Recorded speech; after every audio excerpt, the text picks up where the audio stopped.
그것은 아까 당사자인 김의원 전 국방장관께서 설명하셨기 때문에 그것을 가름하겠습니다. 오늘 비상입법 기구에 관련한 질문이 나왔는데 이런 재판관의 신문에 대해서 어떻게 보셨는지도 궁금합니다. 비상입법 기구에 대한 어떤 신문 재판 진행 과정을 보면서 이건 말이 안 된다는 그런 생각을 했습니다.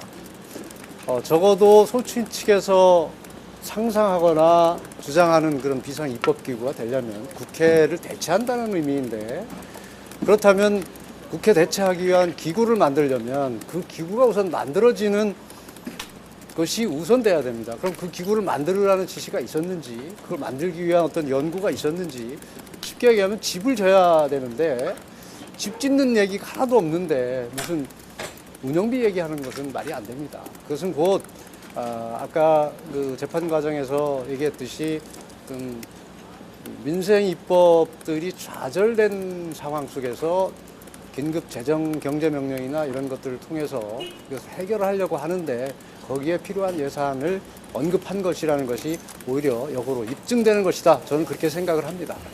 포고령 작성에 대해서는 계속 윤 대통령께서 꼼꼼히 오지 않았다는 취지의 재판이 많이 나왔는데 그거 어떻게 얘기하는 게 좋을까요? 포고령은 이렇습니다. 계엄이 선포되면 당연히 포고령이 있어야 됩니다. 근데 대통령께서도 얘기하셨고 국방부 장관도 얘기했지만 이 계엄이 과거 계엄과는 다르다는 것이죠.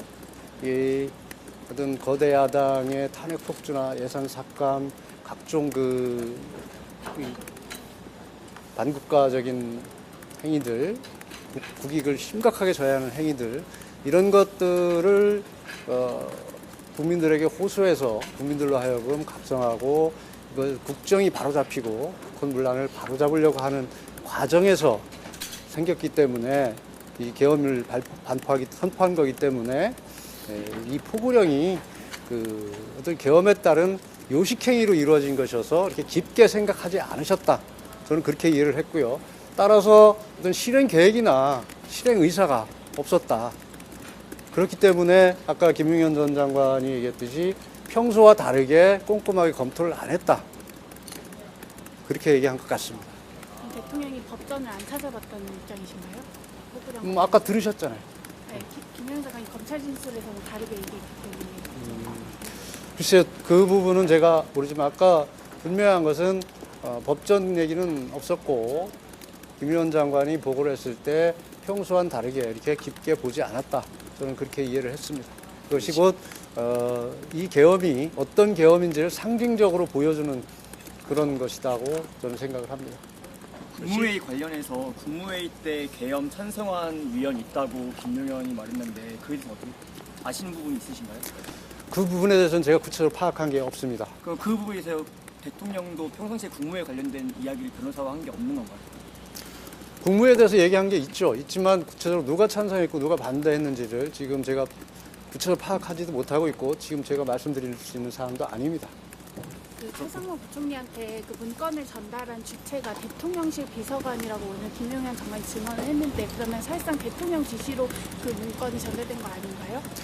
진짜 비서관이라고 제가 들은 것은 실무자라고 들었습니다. 그래서 그것이 국방부 장관이 실무자에게 맡겼다가 실무자를 통해서 전달된 것이지 그게 대통령이 직접 전달한 것은 아니라고 저는 들었습니다.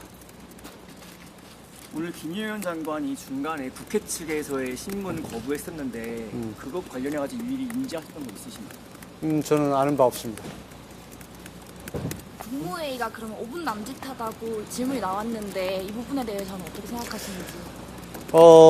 아까도 재판 과정에서 나왔었는데 밤 8시 반부터 국무위원들이 모이기 시작했습니다. 그때부터 정식 국무회의라고 할 수 있는지는 모르지만 비상계엄에 대한 논의가 되고 있었습니다. 그래서 많은 국무위원들이 언론 보도와 같이 반대하는 의원도 있었고 실질적 자기 의사표현을 한 의원들이 많았습니다.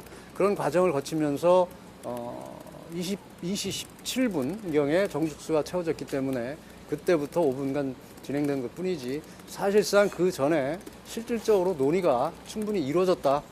그렇다면 다른 일반 국무회의보다 훨씬 더 충실한 국무회의라고 저는 생각을 합니다. 일반적으로 국무회의는 해당 부처 국무위원이 제안 설명을 하면 그냥 일사천리로 통과되는 통과 의례 비슷한 국무회의가 거의 대부분인 것으로 알고 있습니다. 여러분들께서도 한번 확인해 보시기 바랍니다. 그 오늘 공수처가 검찰로 사건을 위촉했는데 검찰 조사에 응하실 계획이 있으신가요? 저도 지금 헌법재판 마치고 나와서 그 얘기를 들었는데 그 부분은 돌아가서 이제 그 과정을 한번 살펴보고 추후에 말씀드리겠습니다. 저 대통령께서 박종근 사령관한테 이제 요거 의원을 끄집어내라가 아니라 요원을 끄집어내라고 지시를 하셨다는 게 이게 그 사실관계 확인만 다시 부탁드리겠습니다. 그건 대통령께서 한 게 아니라 국방부 장관 발언 아닌가요? 그게 대통령이 요 사실을 이렇게 좀 지시하는 사실을 알고 계셨던 건지. 무슨 사실? 끌어내라고 하는 사실을? 이게 요원들을 끄집어내라 이거를. 그거는 대통령께서는 뭐 국방부 장관이 한 건 알지 못합니다. 지시도 안 했었고. 예, 그러니까 예. 그렇게 지시한 사실도 몰랐다는 거죠. 예.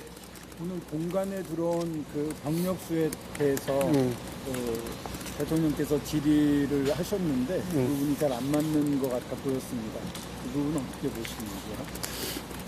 그것은 제가 현장에서 봤을 때는 김용현 전 국방부 장관이 개념을 정확하게 파악하지 않은 상태에서 답변을 하시는 것 같아서 아마 질문을 하셨던 것 같은데 그 당시 병력이 있던 위치를 보면 그 건물 내로 들어간 병력이 있었고 건물은 못 들어가고 경내 그 마당이라고 할까요? 거기 있던 병력이 있었고 담장 밖에 있던 병력이 있습니다.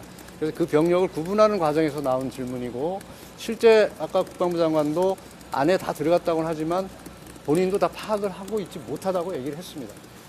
오늘 대통령께서는 이렇게 질의를 하시고 그랬는데 오늘 하신 이러한 질의나 이런 부분에 대한 만족하시는 그런 반응이셨는데 재판을 받는 물론 탄핵 심판이지만 재판을 받는 입장에서 만족이라는 게 있을 수 있겠습니까? 어쨌든 본인께서는 헌법상의 정당한 권한인 비상대권인 계엄 선포를 한 것이 내란죄로 몰려서 여러 가지 어려운 상황을 겪고 있습니다. 이런 것을 어떻게 만족이라는 표현을 할 수 있겠습니까? 참담하다고밖에 생각할 수 없는데 아무튼 이 공개된 법정을 통해서 그리고 적법한 사법 절차 내에서 하루빨리 이게 진상이 파악되고 신속히 해결이 돼서 국정도 안정되고 나라도 좀 통합이 되고 분열이 좀 끝났으면 좋겠습니다. 혹시 대통령 건강 상태는 좀 어떠신다고 하신가요? 제가 곁에서 볼 때는 특별히 크게 이상은 없는 걸로 알고 있습니다. 그 대통령이 직접 신문하신 상황 중에서 민주당하고 여론조사 꽃에는 계엄군 보내지 말라고 한 거 기억나냐 이렇게 하니까 김용현 장관이 나중에 지시하신 거 들었다고 했거든요. 네. 언제 그런 지시를 대통령이 하셨습니까? 나중에 지시한 걸 들었다는 것이 아니고 아까도 제가 질문을 했는데 처음부터 대통령 국회와 선관위 이외에는 군인을 보내지 말라고 했습니다. 근데 국방부 장관 자체 판단으로 여론조사권하고 민주당을 보냈다는 걸 알고 그걸 중단시켰다는 얘기입니다. 그 중단시킨 시점이 언제인지 아시는지요? 가는 과정에 있습니다. 도착하기 전으로 알고 있습니다. 오늘 대통령 질의와 네. 김용현 전 장관의 그 답변 과정이 조금 매끄럽지 않았던 장면도 좀 있었는데 김용현 전 장관에 대한 그 전반적인 좀 아쉬움은 없었는지도 궁금합니다. 없습니다. 오히려 그것을 이렇게 이해하면 됩니다. 대통령이 그리는 계엄과 장관이 그리는 계엄은 다를 수 있습니다. 그리고 장관이 그리는 계엄과 밑에 실제 현장에서 뛰는 사령관 군인들과 경찰이 또 그리는 계엄이 다릅니다. 그리고 대통령이 장관에게 지시한 상황과 장관이 그 밑에 군인들에게 지시한 상황이 또 다릅니다. 그 과정에서 얼마든지 약간의 의견 차이가 있을 수 있는 겁니다. 그래서 오히려 그런 부분은 자연스러운 것이라고 저는 생각을 합니다.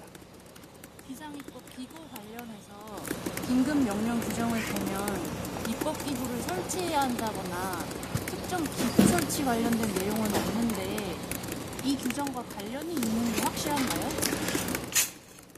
긴급 재정명령은 법률과 같은 효력이 있다고 규정이 돼 있을 겁니다. 그래서 그 법률과 같은 효력이 있는 긴급 재정명령을 구성했던 것이 국방부 장관은 그런 것을 실천할 수 있는 기구, 조직을 생각한 것이 아닌가 그렇게 생각을 하고 실제 국방부 장관도 그렇게 증언을 했습니다. 그 대통령께서 구속된 피의자 신문 때는 그 1월 18일에는 포고령을 내가 썼는지 김용현 썼는지 가물가물하다고 하셨는데 1월 21일부터는 김용현 장관이 쓴 것으로 아예 말이 아니, 그렇지 않습니다. 포고령에 대해서는 제 기억으로는 그렇게 말씀하신 적이 없습니다.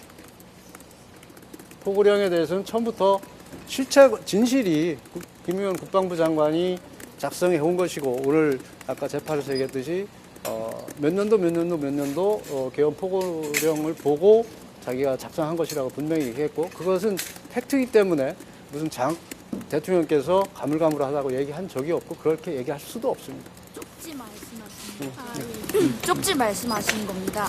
쪽지를 대통령께서 본인이 직접 쓰셨는지 안 쓰셨는지 가물가물하다라고 말씀하셨는데 오늘 그럼 정리가 된 건가요? 김용현 장관 쓴 그렇죠. 예. 그것은 뭐 김용현 전 장관이 뭐 작성했다는 도구까지도 얘기를 했으니까 그것은 뭐 해결이 된 거라고 생각을 합니다. 그 대통령이 포고령 관련해서 법적인 문제가 검토할 게 많이 있지만 일단 놔둡시다 이렇게 말한 거에 대해서 기억나냐 이렇게 얘기하니까 김용현 장관이 말씀하시니까 기억난다 이렇게 말씀하셨는데 실제로는 그러면서 안 하시는 것은 아니죠. 두 분이 그렇게 말했다고 하고 들었다고 하면 그게 맞지 않겠습니까? 굳이 그것을 안 했다고 하는 객관적 정황이 없는데 의심하는 것이 더 이상하다고 생각을 합니다. 대통령 혹시 오늘은 병원이나 다른 데 안 가시고 구치소로 행선지 아시는 게 있어요? 없습니다. 국회 활동은 정치 활동이 아니라고 하셨는데 이 부분은 확실한 건가요? 같이 들으셨지 않습니까? 정치 활동, 국회 활동은 정상적인 입법과 국회 활동은 거기에서 언급된 정치 활동이 아니고 거기서 언급된 정치 활동은 불법적인 정치 활동을 전제로 한다고 분명히 국방부 장관이 증언을 했습니다. 일체의 정치 활동이라고 표현했습니다. 그것은 표현의 문제일 뿐이고 거기에 담긴 의미가 불법적인 정치 활동이라고 작성자가 얘기하면 작성자 말이 맞겠죠. 남은 변론기에도 대통령 직접 출석하시는 건가요? 특별한 사정이 없으면 직접 출석하실 겁니다. 그러면 결론적으로 포고령 작성도 김용현 장관이 한 거고 아까 전에 말씀 쪽지도 마찬가지고 지금 뭐 병력 투입도 김용현 장관이 추가로 지시한 거면은 이번 계엄은 그럼 김용현 장관이 주도해서 했다라고 저희가 봐도 되나요? 네. 주도라는 표현을 쓸 수 있을지 모르지만 어쨌든 대통령과 국방부 장관이 논의를 통해서 비상계엄이 선포된 것이고 실무적인 작업들은 국방부 장관이 계엄 주무장관으로서 다 한 것으로 이해를 하면 될 것 같습니다.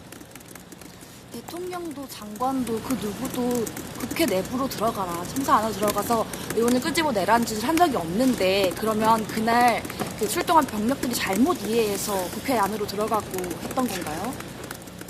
국회 안으로 들어가는 부분에 대해서는 계엄군이 출동을 해서 어떻게 보면 합법적인 계엄 선포에 따른 합법적인 병력 이동이라고 보는 것이고요.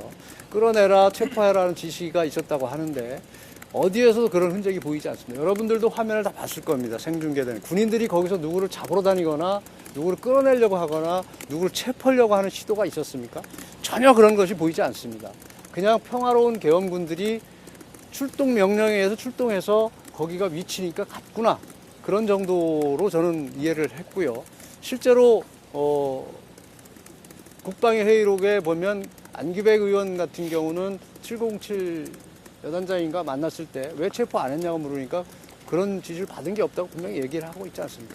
그러니까 객관적으로 드러난 상황들을 보면 이 계엄이 어떤 계엄이고 실제 체포를 시도하거나 무슨 통제하려고 하고 국회의원을 끌어내려고 하는 시도가 있었냐면 아무데도 그런 흔적이 보이질 않습니다. 계엄이 제가 볼 땐 대치하는 국면은 없는 것이고 어차피 문이 잠겨서 근데 그것도 분명히 얘기했습니다. 707 여단장인가가 들어가려고 하는데 문은 막혔고 시민들과 대치하는 과정에서 서로 다칠 것 같아서 들어가는 문을 찾다가 부득이하게 글로 들어갔다고 얘기를 했습니다. 그리고 대치했다고 하는데 어쨌든 계엄군이 출동하고 국회 인원들과는 서로 상대적으로 있었으니까 그게 대치 국면으로 보일지는 모르지만 국회 직원이 소화기를 발사했을 때 거기서 난장판이 벌어진 것이 아니라 군인들이 다 자리를 피해서 별다른 충돌이 일어나지 않습니다. 그런 것들은 여러분들이 화면을 보면, 영상을 보면 다 알 수 있는 장면들입니다. 자, 오늘은 여기까지 하겠습니다. 아무튼 이 계엄을 통해서 나타난 상황들을 여러분들께서 객관적으로 좀 봐주시길 바라고, 저도 변호인이지만 객관적으로 보려고 합니다. 정말 이 나라를 위해서 누가 일하는 것인지, 국민들을 위해서 누가 일하는 것인지에 대해서 저도 깊이 고민하겠습니다. 여러분들께서는 고민하면서 봐주시기 바라겠습니다. 고맙습니다.